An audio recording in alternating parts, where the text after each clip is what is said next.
Hello, welcome to TaiyangNews SNEC Solar Leadership Conversation at the SNEC Expo Special Program. We have invited Máté Heisz to join this interview. And Martin, welcome.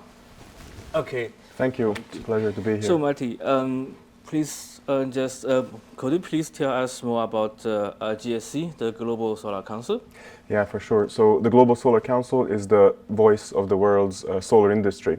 It was founded in 2015 at COP21 in Paris, and it brings together the world's leading solar energy associations, national associations, regional associations, international associations to represent the industry at a global level. So the Global Solar Council doesn't primarily work with national governments or regional governments like national associations or regional associations, but its advocacy efforts and messages are primarily targeted at international institutions, such as IRENA, for example, the International Renewable Energy Agency, or UNFCCC, the United Nations Framework Convention for Climate Change. That is the UN specialized agency dedicated to climate change. So we are acting at a global level, and we represent the industry's interests at a global level. Okay.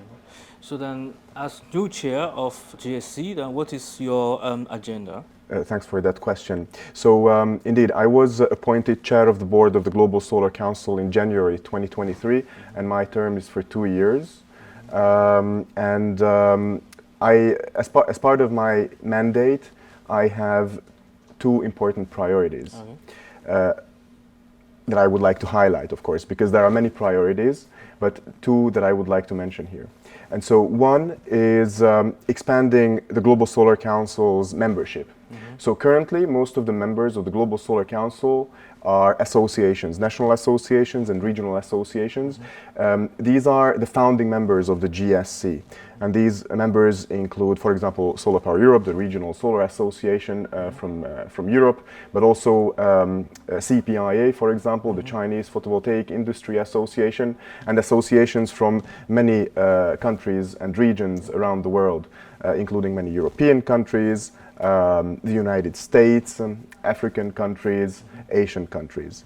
And so one of the objectives that I started speaking about is to expand the membership to corporate members.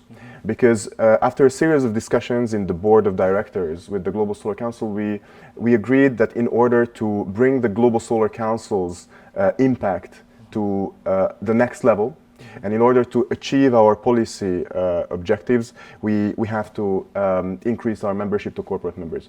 So I'm also using, of course, the opportunity here at SNEC to speak with many leading Chinese companies to explore cooperation opportunities with them. The second objective that I want to mention is related to COP28. So since its foundation, let's say the fate of the Global Solar Council has been closely linked and intertwined with the climate conferences. So that is why ensuring a strong presence at COP28 is a priority for us this year. COP28 will take place from the 30th of November until the 12th of December in Dubai this year, and it's going to be a very important COP. It's going to be a milestone because, and this is why also the organizers, UNFCCC, have started branding COP28 as, and this year as the year of the global stocktake, which means that we have to move the discussions from targets and ambitions to implementation. And that's what we are working on as the Global Solar Council. We want to ensure that solar has a prominent role in delivering the climate ambitions, in achieving the net zero targets that we have all agreed on and that we are all looking at. And so how are we going to do this? We have partnered up with other leading international renewable energy associations, including GWAC, the Global Wind Energy Council, the International Hydropower Association, the International Geothermal Association, the Green Hydrogen Organization, and the Long Duration Energy Storage Council. So these 6 renewable energy associations created an umbrella organization called the Global Renewables Alliance. And this alliance will be our vehicle to deliver our intervention at COP28. We have joined forces. We are mobilizing our members and corporates from our respective sectors to ensure strong impact at COP28. So the main deliverable of our work will be a pavilion in the blue zone of COP28, which will be a central hub for roundtable discussions, panel discussions, meetings with government representatives, and in general our advocacy efforts related to the climate conference.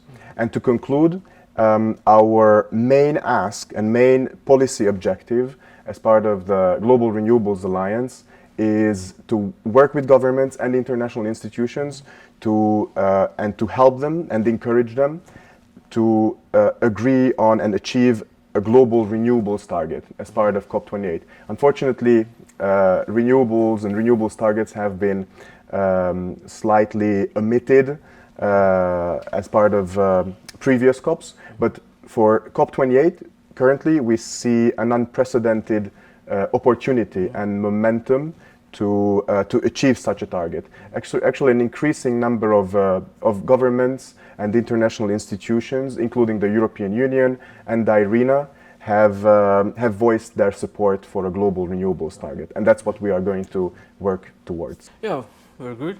So, thank you, Martin, to join our. Thank you very much, man.